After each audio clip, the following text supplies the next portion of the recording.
Hello students, स्वागत है आपका मैट्रिक्स के नए लेक्चर में। तो पिछले लेक्चर में लेक्चर नंबर 9 में हम लोग सीख रहे थे कि दो मैट्रिसेस का प्रोडक्ट कैसे किया जाता है, और उसके बाद लेक्चर नंबर 9 में जो आपका डाउट्स था वो हम लोग डिस्कस किए थे। कुछ क्वेश्चंस मैंने बताया था आपको, जिसके बाद भी आप लोगों को काफी हेल्प हुआ होगा। और दो क्वेश्चन आप लोगों को हम होमवर्क में दिए हुए थे, जिनमें से ये पहला क्वेश्चन है, और मैंने बोला था कि आप इस क्वेश्चन को सॉल्व करके इसका आंसर कमेंट बॉक्स में बताइएगा मुझे। जिसमें से कुछ स्टूडेंट ने इसका आंसर सही भी बताया, कुछ लोग यूट्यूब पे, कुछ लोग डायरेक्ट व्हाट्सएप पे भी इसका आंसर हमको फॉरवर्ड किए थे, लेकिन ज्यादातर बच्चे नहीं कर पाए थे शायद। तो जिन बच्चों से ये क्वेश्चन नहीं हो पाया था उनके लिए मैं इस क्वेश्चन को डिस्कस कर रहा हूं। जरा आप ध्यान से देखेंगे इस क्वेश्चन को। तो देखिए, क्वेश्चन आपका यही था कि क्वेश्चन में गिवन था दो मैट्रिक्स और दोनों इक्वल के फॉर्म में थे, और आपसे पूछा जा रहा था कि आप इस वेरिएबल्स x और y का वैल्यू निकालिए। तो देखिए ध्यान से, हम लोग इसको डिस्कस करते हैं।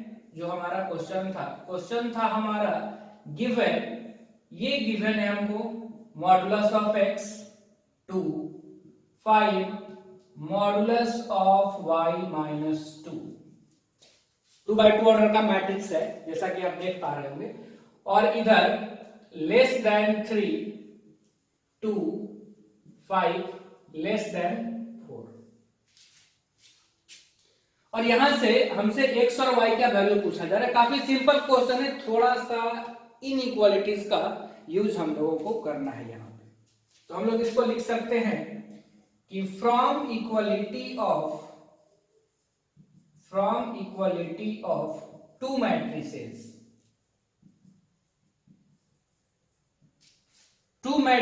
इक्वल कब होते हैं, उस कंसेप्ट से हम लोग यहां लिख सकते हैं कि modulus of x less than 3।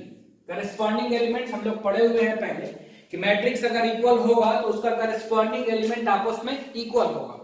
से यहां से हम लोग लिख सकते हैं modulus of y minus 2 less than 4। बस अब आपको यही दोनों इनइक्वालिटीज को सॉल्व करना है। तो अगर जिनको ये याद होगा, जिनको अच्छे से 11th क्लास का लीनियर इनइक्वालिटीज, वो बच्चे इस क्वेश्चन को आसानी से कर लिए होंगे।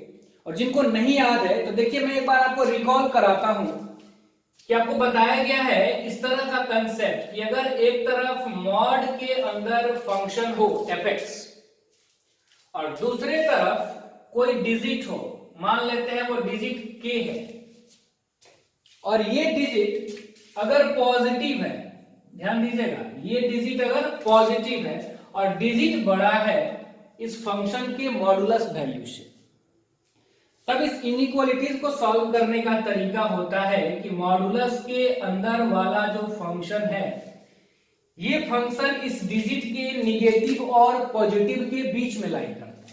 यानी ये fx को हम लोग कैसे सॉल्व करेंगे इस इक्वेशन को, तो fx लाई करेगा माइनस k से k के बीच में, इस तरह से। तो यहां लेसी देन का दोनों कंसेप्ट है। तो देखिए, हम लोग यहां से क्या लिखेंगे सॉल्व करने के लिए कि मॉड के अंदर जो फंक्शन है यानी कि x, वो लाई करेगा -3 से लेकर के 3 तक। और यहां अगर हम लोग सॉल्व करें तो इसको हम लोग क्या लिखेंगे कि y माइनस 2 लाई करेगा -4 से 4 के बीच में। तो यहां से जो सिंपल आप आंसर आपको मिल जाएगा, इक्वल का साइन नहीं है इसीलिए हम लोग स्मॉल ब्रैकेट ओपन ब्रैकेट का यूज करेंगे। यानी यहां से हम लिखेंगे कि x का वैल्यू लाई करेगा इन द इंटरवल -3 to 3। और यहां हम थोड़ा सॉल्व करते हैं लीनियर इनइक्वालिटीज के कंसेप्ट से, जो आप क्लास 11th में सीखे हुए हैं। तो पहले -2 को हम दोनों तरफ भेज देते हैं, तो -4 प्लस का 2 less than y less than 4 minus 2 इधर आएगा तो प्लस का 2। तो यहां से आपको मिलेगा -2 less than y less than 6। यानी हम बोल सकते हैं कि y बिलोंग करेगा, y का वैल्यू बिलोंग करेगा -2 से 6 के बीच में। देयरफॉर कंप्लीट आंसर हमारा क्या हो जाएगा कि x belongs to -3 to 3 and y belongs to -2, 6। देखिए ध्यान से इसको,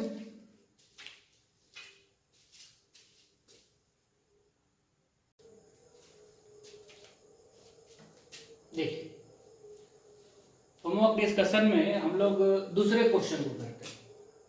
पहला क्वेश्चन अभी हम लोग किए, सेकेंड क्वेश्चन में मैंने आपको दिया था कि ये एक मैट्रिक्स आपको गिवन है, जरा ध्यान से देखिए। इफ A इक्वल टू एक मैट्रिक्स आपको गिवन था 2 0 0 2 and I is equal to 1 0 0 1 identity matrix second order का, और एक फंक्शन यहां पर आपको डिफाइन करके दिया हुआ है जो fx है कि fx is equal to 1 plus x plus x square plus dot dot dot up to infinity.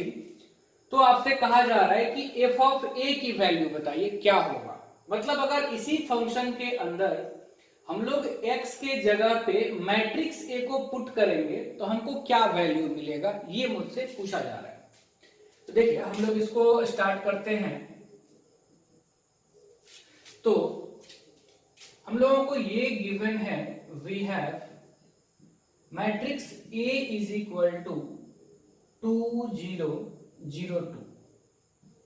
अब जैसा कि स्केलर मल्टीप्लिकेशन में हम लोग क्या करते हैं कि किसी मैट्रिक्स में अगर स्केलर से मल्टीप्लाई करना है तो उस मैट्रिक्स के सारे ही एलिमेंट्स को हम लोग उस स्केलर से मल्टीप्लाई करते हैं। उसी कंसेप्ट से अगर हम लोग को कॉमन लेना है अगर किसी मैट्रिक्स के, तो सारे एलिमेंट्स है तो हम किसी एक डिजिट को कॉमन ले सकते हैं। तो हम यहां से 2 को बाहर कर लेते हैं। तो अगर हम 2 को बाहर करेंगे तो यहाँ 1, यहाँ 0, 0 में से तो आप कुछ भी बाहर करेंगे तो 0 ही बचेगा, फिर यहाँ 0 और यहाँ हो जाएगा 1। यानी कि इसी मैट्रिक्स A को हम लोग लिख सकते हैं 2, और ये तो आइडेंटिटी मैट्रिक्स से हम लोग जानते हैं, लेकिन क्वेश्चन में भी दिया हुआ है कि ये I ही आप लीजिए। तो हम लोग A is equal to 2I, यानी एक इंफॉर्मेशन हमको यहां से मिल गया कि जो मैट्रिक्स A है वो 2 टाइम्स आइडेंटिटी मैट्रिक्स के इक्वल है। वैसे देखने से भी पता चल रहा था, अभी हो सकता है कि आपके लिए मैट्रिक्स नया हो इसलिए थोड़ा आपको दिक्कतें आ रही हो, लेकिन धीरे धीरे वो सब क्लियर हो जाएंगे। और अब हम चलते हैं कि हमसे f ऑफ a पूछा जा रहा है। तो पहले हम थोड़ा fx को देखते हैं कि fx क्या है। तो देखिए fx आपको गिवन है 1 plus x square plus dot dot dot up to infinity. अभी सीरीज को देखते ही हमारे दिमाग में ये बात आता है कि ये तो इनफाइनाइट ज्योमेट्रिक सीरीज है जिसका पहला टर्म है 1 और इसका कॉमन रेशियो है x। तो इनफाइनाइट ज्योमेट्रिक सीरीज का सम का फार्मूला हम लोग जानते हैं, वो होता है s infinity is equal to a by 1 minus r। ये आप 11th में जीपी में इनफाइनाइट ज्योमेट्रिक सीरीज में पढ़े हुए। तो यहां से fx का वैल्यू क्या हो जाएगा, a यानी कि पहला टर्म और 1 माइनस कॉमन रेशियो, तो कॉमन रेशियो यहां पे x है। तो fx का वैल्यू हो गया 1/1 माइनस x। तो हम लोगों को वैल्यू पता करना है f ऑफ a का, यानी हम लोग कर क्या रहे हैं, इस x के जगह पे मैट्रिक्स a को पुट कर रहे हैं। तो क्या हो जाएगा, f of a is equal to, देखिए जहां x है वहां पे हम लोग रख दिए a, तो इस x के जगह पे a रखेंगे और साथ में हम लोग ये चेंज करेंगे कि जैसे यहां डिजिट 1 है तो मैट्रिक्स अब हम रख रहे हैं ना यहां पर, तो मैट्रिक्स के लिए 1 का मतलब होता है कि आप वहां आइडेंटिटी मैट्रिक्स को रखें। तो हम 1 को रिप्लेस करेंगे आइडेंटिटी मैट्रिक्स से और x के जगह पे रखेंगे मैट्रिक्स a को। तो क्या हो जाएगा हमारा, identity matrix divided by identity minus a, यानी इसका वैल्यू हम लोगों को बताना है। अब इसको हम लोग क्या लिख सकते हैं, identity matrix divided by identity minus matrix A के जगह पे क्या लिख सकते हैं, मैट्रिक्स A हमारा किसके इक्वल आया था, तो 2 टाइम्स आइडेंटिटी मैट्रिक्स के तो 2 टाइम्स आइडेंटिटी मैट्रिक्स, तो इसको हम लोग लिख सकते हैं identity matrix divided by minus का आइडेंटिटी मैट्रिक्स, और इसको हम लोग लिख सकते हैं सिर्फ माइनस का आइडेंटिटी मैट्रिक्स। ये हमारा कंप्लीट आंसर होगा इसका।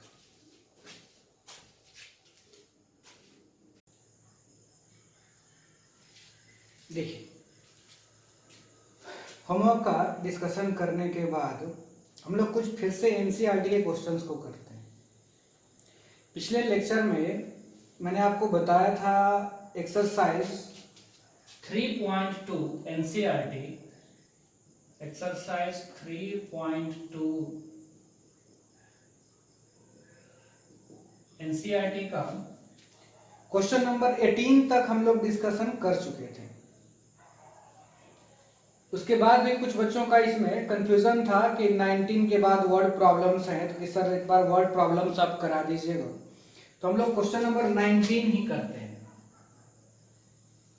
देखिए, ध्यान से आप समझेंगे बात को, बहुत सिंपल क्वेश्चन है। देखिए, क्वेश्चन में कहा जा रहा है कि एक trust fund has 30,000 that must be invested in 2 different types of bond. देखिए, ट्रस्ट फंड है जिसके पास टोटल 30,000 रुपीज हैं। ट्रस्ट फंड के पास टोटल 30,000 रुपीज है, और वो लोग चाहते हैं कि इस रुपीज को 2 बॉन्ड पे इन्वेस्ट करना। मान लेते हैं कि ये हमारा पहला बॉन्ड है और ये है हमारा सेकेंड बॉन्ड। ध्यान से क्वेश्चन समझिएगा। एक ट्रस्ट फंड है जिन लोगों के पास टोटल 30,000 उस ट्रस्ट के पास रुपीज है, और वो लोग चाहते हैं इन पैसे को 2 तरह के बॉन्ड पे इन्वेस्ट करना। आगे आपके क्वेश्चन में गिवन है कि पहले वाले बॉन्ड पे जितना भी पैसा इन्वेस्ट किया जाएगा उस पर 5% इंटरेस्ट मिलेगा। दूसरे वाले बॉन्ड पे जितना भी पैसा इन्वेस्ट होगा उस पे 7% इंटरेस्ट मिलेगा। टोटल 30,000 रुपीज है। 2 तरह के बॉन्ड पे आपको इन्वेस्ट करना है। ट्रस्ट चाहता है इन्वेस्ट करना है। पहले वाले पे जितना भी इन्वेस्ट करेगा 5% इंटरेस्ट, दूसरे वाले पे 7% इंटरेस्ट है।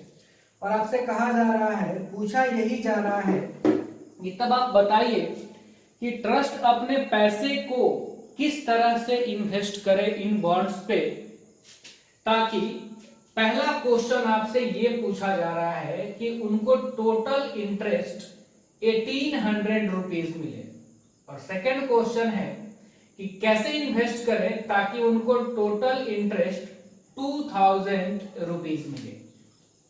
फिर से आप सुनिएगा मेरी बात को ध्यान से, क्वेश्चन को समझिए। एक ट्रस्ट फंड के पास 30,000 रुपीज है। इन रुपीज को वो लोग 2 तरह के बॉन्ड पे इन्वेस्ट करना चाहते हैं। पहले वाले बॉन्ड पे वो लोग जितने भी पैसा इन्वेस्ट करेंगे उन पैसों पर 5% इंटरेस्ट उनको मिलेगा। दूसरे वाले बॉन्ड पे वो लोग जितना भी पैसा इन्वेस्ट करेंगे उन पैसों पर 7% उन लोगों को इंटरेस्ट मिलेगा। तो पैसे को किस तरह से इन्वेस्ट करें ताकि उनको टोटल इंटरेस्ट 1800 मिले, ये पहला क्वेश्चन है। और सेकंड क्वेश्चन है कि उन लोगों को टोटल इंटरेस्ट 2000 रुपीज मिले। अब किस तरह से इन्वेस्ट करने का सेंस ये है कि कितना पैसा पहले बॉन्ड पे इन्वेस्ट करें वो लोग और कितना पैसा दूसरे बॉन्ड पे इन्वेस्ट करें। और इस क्वेश्चन को आप ऐसे भी बना सकते हैं, लेकिन आपको मैट्रिक्स मेथड से बनाना है। क्वेश्चन आप समझ गए होंगे, फिर से सुनिए एक बार। 30,000 रुपीज को 2 बॉन्ड पे इन्वेस्ट करना है, इतना परसेंट आपको इंटरेस्ट मिलेगा। कैसे इन्वेस्ट करें मींस कितना यहां पे खर्च करें और कितना यहां पे खर्च करें ताकि टोटल इंटरेस्ट आपको 1800 मिले। एक बार टोटल इंटरेस्ट आपको 2000 रुपए मिले। तो चलिए हम लोग मान लेते हैं थोड़ा देर के लिए कि पहले वाले बॉन्ड पे x रुपया हम इन्वेस्ट अगर करें और दूसरे वाले बॉन्ड पे 30,000 माइनस x, क्योंकि टोटल ट्रस्ट के पास 30,000 रुपीज ही हैं। तो अगर हम यहां पर इन्वेस्ट कर दिए x रुपया, तो यहां पर हम कितना करेंगे 30,000 माइनस x। तो ये रुपया है हमारे जो हम इन्वेस्ट कर रहे हैं और इतना परसेंट हमको इंटरेस्ट मिलेगा। तो जो इन्वेस्ट किया गया है रुपया हमारा, इनको यूज करके हम किस तरह के मैट्रिक्स बना सकते हैं। तो देखिए, दो ही एलिमेंट को अगर आपको यूज करना है तो आप दो ही मैट्रिक्स बना सकते हैं, एक 1/2 ऑर्डर का और दूसरा 2/1 ऑर्डर का। तो हम लोग उस मैट्रिक्स को बना लेते हैं। देखिए, तो एक मैट्रिक्स इन पैसों को जो इन्वेस्ट किया गया है यूज करके इस तरह का बन सकता है, या दूसरा मैट्रिक्स इस तरह का बन सकता है 30,000 माइनस x। ये मैट्रिक्स है हमारा 1/2 ऑर्डर का और ये मैट्रिक्स है हमारा 2/1 ऑर्डर का। इन्वेस्ट किए गए पैसे को मैट्रिक्स के फॉर्म में हम लिखे, क्योंकि मैट्रिक्स के कंसेप्ट को ही यूज करके हमको यहां पे आंसर बताना। अब जो रेट ऑफ इंटरेस्ट है दोनों ही बॉन्ड पे, उनको भी यूज करके हम दो तरह के मैट्रिक्स, यहां पे दो ही एलिमेंट हैं तो हम दो तरह का मैट्रिक्स बना सकते हैं। तो एक बार 5% और 7%, 5/100 7/100 इस तरह का मैट्रिक्स बनेगा, और एक बार बनेगा इस तरह का मैट्रिक्स 5/100 7/100। ठीक है, तो इस मैट्रिक्स का ऑर्डर है 2/1 और इस मैट्रिक्स का ऑर्डर है 1/2। अब हम ये भी देखेंगे कि पहले वाले क्वेश्चन में हम लोगों को टोटल इंटरेस्ट मिलना चाहिए 1800 रुपए। तो अगर एक ही एलिमेंट को लेकर के आप मैट्रिक्स बनाइएगा तो वो मैट्रिक्स हमेशा ही 1/1 ऑर्डर का बनेगा। तो बस आपको सोचना ये है कि हमको इधर से किसी एक मैट्रिक्स को और इधर से किसी एक मैट्रिक्स को इस तरह से मल्टीप्लाई करना है ताकि रिजल्टेंट मैट्रिक्स हमारा 1/1 ऑर्डर का है। तो वो हम थोड़ा सोचते हैं कि जैसे मान लीजिए इन पैसों पर इस तरह का इंटरेस्ट मिल रहा है, तो मल्टीप्लाई ये मैट्रिक्स सिर्फ इसी से हो सकता है। क्यों? क्योंकि इस मैट्रिक्स का नंबर ऑफ कॉलम इक्वल है इसके नंबर ऑफ रो से। इसका नंबर ऑफ कॉलम 2 है, इसका नंबर ऑफ रो 1 है, तो इन दोनों का कभी भी प्रोडक्ट पॉसिबल नहीं है। ये हम लोग सीख चुके हैं। यानी ये जब भी मल्टीप्लाई होगा तो इससे मल्टीप्लाई होगा, और ये मैट्रिक्स जब भी मल्टीप्लाई होगा तो इससे मल्टीप्लाई होगा, इससे नहीं हो सकता। क्यों? क्योंकि इसका नंबर ऑफ कॉलम 1 है, इसका नंबर ऑफ रोज 2 है, तो इक्वल नहीं है, तो इन दोनों का प्रोडक्ट पॉसिबल नहीं है। अब हम देखते हैं कि अगर इन दोनों को मल्टीप्लाई किया जाएगा तो प्रोडक्ट तो पॉसिबल है, लेकिन रिजल्टेंट इनका 2/2 ऑर्डर का आएगा।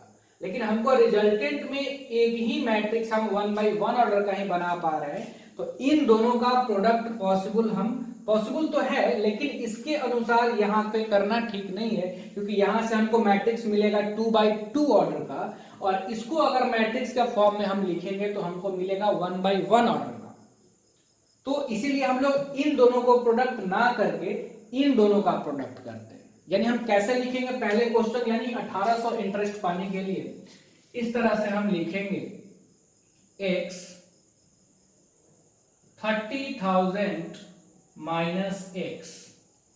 रेट ऑफ इंटरेस्ट का ये वाला मैट्रिक्स हम लोग यूज करेंगे 5% 7%, और टोटल जो हमारा इंटरेस्ट होगा वो होगा 1800 इसके इक्वल।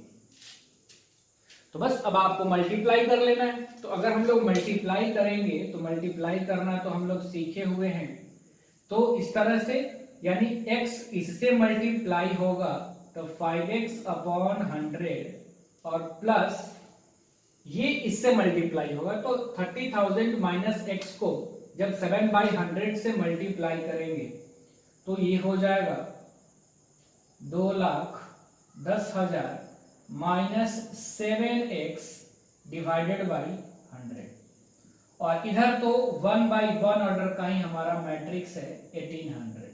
अब दोनों ही साइड 1/1 ऑर्डर के मैट्रिक्स है और बीच में इक्वल का साइन है, तो हम लोग मैट्रिक्स को इक्वल कब करते हैं? करस्पॉन्डिंग एलिमेंट को इक्वल करेंगे, तो इसमें तो एक ही एलिमेंट है तो बस इक्वल कर दिया जाए। तो मैट्रिक्स का अगर हम लोग हटा दे नोटेशंस, तो यहां पर हमारा बचेगा एलसीएम 100, ये हो जाएगा 5x प्लस 2 1 4 बार 0 माइनस 7x इक्वल टू 1800। तो यहां से आपको मिलेगा सॉल्व करने पे -2x प्लस 2,10,000 इक्वल टू 1800 को हम लोग मल्टीप्लाई कर देंगे 100 से, तो हो जाएगा 1,80,000। फिर हम यहां से लिख सकते हैं माइनस का 2x, ये उधर आएगा तो घटने के बाद माइनस का 30,000, तो यहां से x की वैल्यू निकल जाएगी आपकी 15,000। और अगर x निकल गया तो हम ये निकाल चुके हैं कि 1800 रुपया इंटरेस्ट पाने के लिए ट्रस्ट को पहले वाले बॉन्ड पे 15,000 रुपए इन्वेस्ट करने पड़ेंगे। तो टोटल तो 30,000 थे, तो दूसरे वाले पर भी कितने इन्वेस्ट करने पड़ेंगे? 15,000। तो पहले वाले क्वेश्चन का आंसर हो गया, जब आपको 1800 इंटरेस्ट चाहिए तो दोनों ही बॉन्ड पे आप 15,000 इन्वेस्ट करें। सिमिलरली इसी में सेकंड क्वेश्चन क्या है आपका कि रेट ऑफ इंटरेस्ट अगर 2000 हो तब पैसों को कैसे इन्वेस्ट किया जाएगा? बिल्कुल सेम कंसेप्ट से आपको बनाना है, बस यहां पर आप क्या कर लेंगे? 2000 कर लेंगे। तो यहां पर अगर आप 2000 कर लेंगे तो ये हो जाएगा 2 लाख, तो घटाने के बाद बचेगा 10,000, तो x का वैल्यू हो जाएगा 5,000। यानी कि 2000 रुपया इंटरेस्ट पाने के लिए पहले वाले बॉन्ड पे 5,000 रुपया खर्च करना पड़ेगा, तो दूसरे वाले पे 25,000 खर्च करना पड़ेगा। बस हाँ, ये आपको एग्जाम्स में लिखने की जरूरत नहीं, आप डायरेक्ट यहां से ये चीज लिख सकते हैं।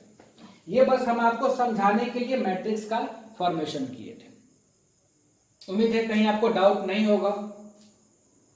फिर भी अगर आपको लगे कहीं पे कंफ्यूजन हो तो आप मुझसे पूछ सकते हैं, कमेंट डाल सकते हैं, व्हाट्सएप कर सकते हैं, जैसे आपको सुविधा हो। देखिए ध्यान से समझिए इसको।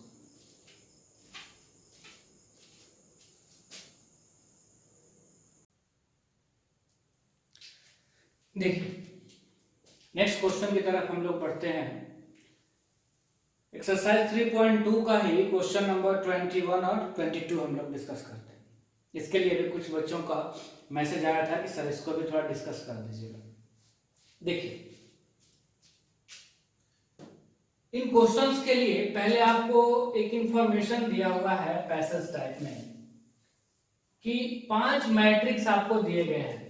मैट्रिक्सेस का नाम है matrix X, Y, Z, W and P, और ये सब उन मैट्रिसेस के ऑर्डर हैं। ये आपको दिए गए हैं कि मैट्रिक्स X का ऑर्डर है 2/n, मैट्रिक्स Y का ऑर्डर है 3/k, मैट्रिक्स Z का ऑर्डर है 2/p, मैट्रिक्स W का ऑर्डर है n/3 और मैट्रिक्स P का ऑर्डर है p/k। तो ऑर्डर देने के बाद जो पहला क्वेश्चन आपसे इस कंसेप्ट पे पूछा जा रहा है कि the restriction on n, k and p, n, k और p पर क्या रेस्ट्रिक्शन हो ताकि ये मैट्रिक्स हम डिफाइन कर सके। देखिए n, k और p, ये जो आपके ऑर्डर में दिख रहे हैं n, k और p, इन पर क्या रेस्ट्रिक्शन हो ताकि ये मैट्रिक्स आप डिफाइन कर सके, ये आपको बताना है। तो ठीक है, हम देखते हैं, पहले इसको डिस्कस करते हैं। देखिए उसके बाद हम इस क्वेश्चन पे जाएंगे। तो ये मैट्रिक्स डिफाइन होना चाहिए py प्लस wy। तो पहले क्या आपको किया गया है कि p मैट्रिक्स और y मैट्रिक्स का प्रोडक्ट है और यहां पे w मैट्रिक्स और y मैट्रिक्स का प्रोडक्ट है। तो पहले हम लोग py के बारे में सोचते हैं। तो मैट्रिक्स हमारा py है और हम इनके प्रोडक्ट को लेकर के सोचते हैं कि कब इनका प्रोडक्ट डिफाइन हो। तो बेसिकली ऑर्डर से ही पता चल पाता है कि क्या रिस्ट्रिक्शन होना चाहिए। तो p मैट्रिक्स का ऑर्डर है देखिए आप P बाई K, और वाई मैट्रिक्स का ऑर्डर है 3 बाई K, और हमको जानते हैं कि पी वाई तभी डिफाइन हो पाएगा जब P का कॉलम और Y का रो बराबर हो,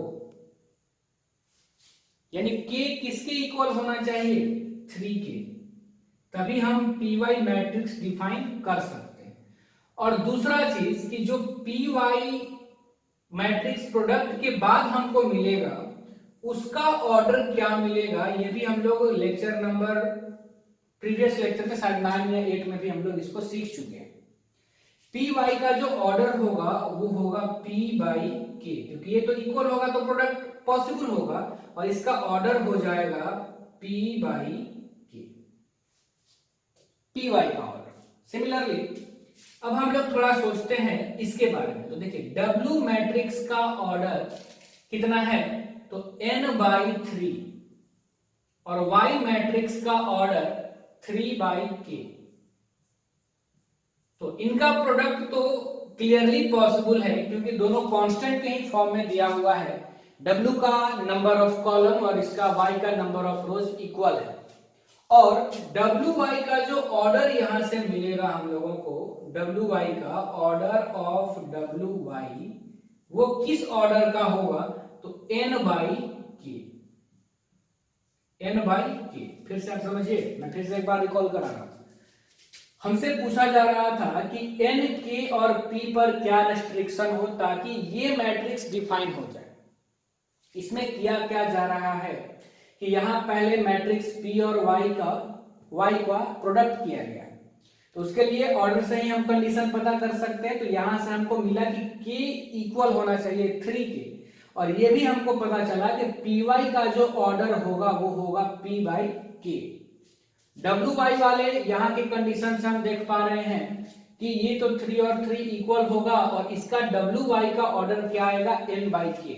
अब अगर इन दोनों मैट्रिक्स को हम ऐड करते हैं, इनका सम चाहते हैं, तो क्या होगा कंडीशन कि दोनों ही मैट्रिक्स का ऑर्डर इक्वल होना चाहिए, यानी ये दोनों ही ऑर्डर इक्वल होगा तभी ना हम इसको ऐड कर सकते हैं। हम लोग पढ़े हुए हैं एडिशन ऑफ टू मैट्रिसेस में कि मैट्रिक्स का एडिशन तभी पॉसिबल है जब उनका ऑर्डर इक्वल हो।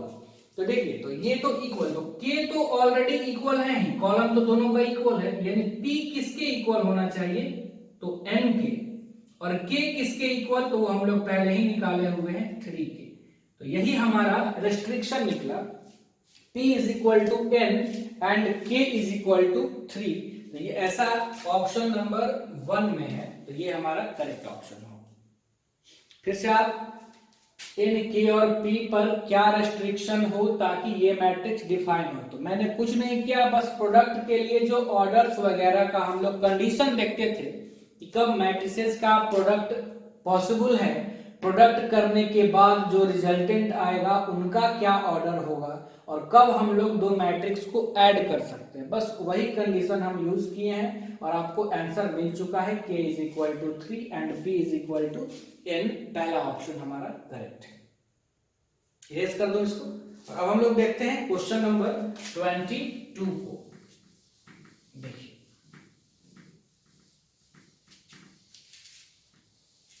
क्वेश्चन नंबर 22 को,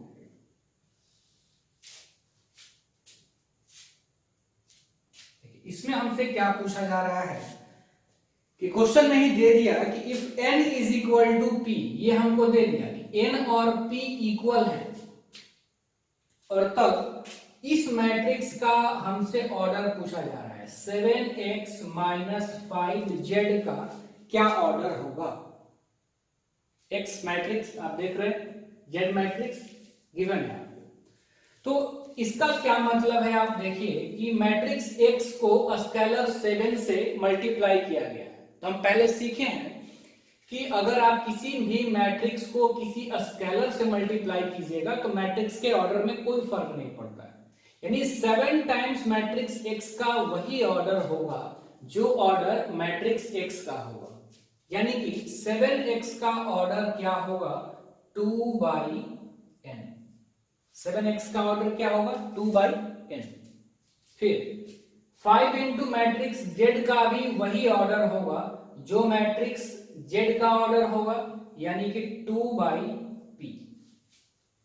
अब हम लोग ये भी जानते हैं कि मैट्रिक्स का सबट्रैक्शन तभी संभव है जब उनका ऑर्डर इक्वल हो। तो यहां है 2/n और यहां है 2/p, यानी कि n और p इक्वल होगा तभी सबट्रैक्शन पॉसिबल है। और n और p इक्वल है ऐसा क्वेश्चन में स्टार्टिंग में ही दिया हुआ था कि if n is equal to p। और हम ये भी जानते हैं कि जैसे हम आपको सिखाए हैं कि जैसे मान लीजिए दो मैट्रिक्स है ए बी, ए है अगर 2/2 का, बी भी है अगर 2/2 का, और अगर आप इनको जोड़ते हैं या घटाते हैं तो मान लीजिए अगर आपको मैट्रिक्स सी मिला तो ये भी इसी ऑर्डर का मिलेगा, 2/2 का ही। तो हम यहाँ पे बोल सकते हैं कि इन दोनों ही मैट्रिक्स का जो सब रिजल्टेंट आएगा सब्ट्रैक्ट करने के बाद दोनों को, उसका ऑर्डर या तो 2/n हम लिख सकते हैं, नहीं तो हम 2/p भी बोल सकते हैं, क्योंकि n और p तो इक्वल ही है। तो इस पूरे मैट्रिक्स के रिजल्टेंट का भी ऑर्डर इन दोनों में से कुछ भी कहा जा सकता है। तो अब हम ऑप्शन देखेंगे कि क्या ऑप्शन है हमारे, 2/n है या 2/p है। तो ऑप्शन में आपको 2/p नहीं मिलेगा, 2/n जरूर दिया हुआ है। तो इसका करेक्ट आंसर हमारा होगा ऑप्शन नंबर बी। इस तरह से 3.2 के जो भी थोड़े अच्छे क्वेश्चंस थे, बहुत अच्छे तो नहीं कहा जा सकता है इनको, उन सारे ही क्वेश्चंस का डिस्कशन हम लोग कर चुके हैं। अब हम लोग ट्रांसपोज ऑफ ए मैट्रिक्स के कंसेप्ट की तरफ पढ़ते हैं। देखिए ध्यान से, एक बार खुद से कोशिश कीजिएगा।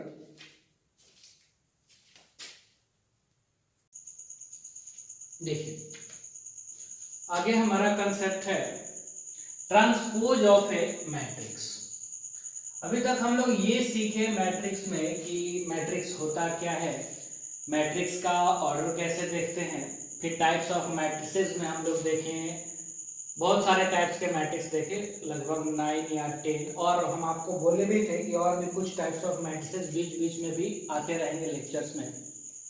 फिर हम लोग ये सीखें कि दो मैट्रिक्स इक्वल कब होता है, फिर देखें कि मैट्रिक्स का एडिशन कैसे किया जाता है, मैट्रिक्स का सब्ट्रैक्शन कैसे किया जाता है, मैट्रिक्स को किसी स्केलर से मल्टीप्लाई कैसे किया जाता है, फिर देखें कि मैट्रिक्स का प्रोडक्ट कैसे पॉसिबल है, कैसे करते हैं, और क्या कंडीशन होना चाहिए कि मैट्रिक्स का प्रोडक्ट हम लोग करेंगे, कैसे करेंगे ये भी सीखे। फिर कुछ सॉल्व एग्जांपल्स देखें, कुछ आपके डाउट्स को क्लियर किए, और भी आपके डाउट्स हो सकते हैं। अभी सिर्फ हम लोग एनसीईआरटी के ही डाउट्स को क्लियर किए हैं, और भी हम लोग करेंगे। लास्ट में मिसलेनियस करके हम लोग क्वेश्चंस करेंगे जब ये चैप्टर खत्म हो जाएगा तब तक के लिए हम लोग आगे कंसेप्ट बढ़ा रहे हैं ट्रांसपोज ऑफ ए मैट्रिक्स। तो देखिए जरा ध्यान से, मैट्रिक्स का ट्रांसपोज क्या होता है ये हम अभी सीखने वाले हैं। यही हमारा अगला कंसेप्ट था प्रोडक्ट के बाद। ध्यान से आप सीखिएगा ट्रांसपोज ऑफ ए मैट्रिक्स क्या होगा। Let A is equal to Aij m/n be any matrix then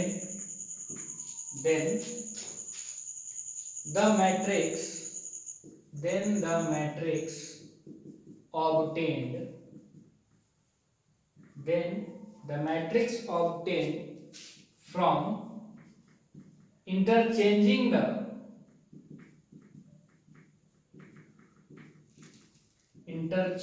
the rows and columns of A. Rows and columns of A is called transpose of A. It's called transpose of A, and is denoted by